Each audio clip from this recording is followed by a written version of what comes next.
वर्ध्यातील सेवाग्राम रुग्णालयावरील आरोपांची चौकशी होणार आहे। मंत्री हसन मुश्रीफ यांच्या उपस्थितीमध्ये मंत्रालयात बैठक झाली।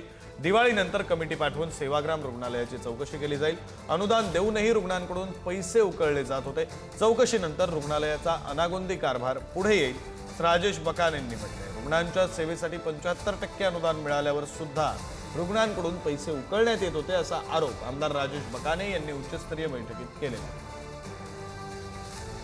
गांधीजींच्या नावाने या ठिकाणी पैसे गोळा करण्याचं काम चालू आहे। हा अनागोंदी कारभाराला कुठेतरी आळा बसला पाहिजे। या निमित्ताने मी हा सर्व प्रकार सन्माननीय हसनजी मुश्रीफ मंत्री यांच्या पुढे मांडला आणि त्यांनी दिवाळीनंतर या ठिकाणी कमिटी पाठवून त्याची चौकशी करू, त्याचं फायनान्शियल ऑडिट करू याचं आश्वासन दिलं। चौकशीचा अहवाल ते आम्हाला देऊ हे सुद्धा त्यांनी सांगितलं। ज्यावेळेस चौकशीचा अहवाल समोर येईल त्यावेळेस मोठ्या प्रमाणामध्ये अनागोंदी कारभार झालेला या ठिकाणी दिसेल।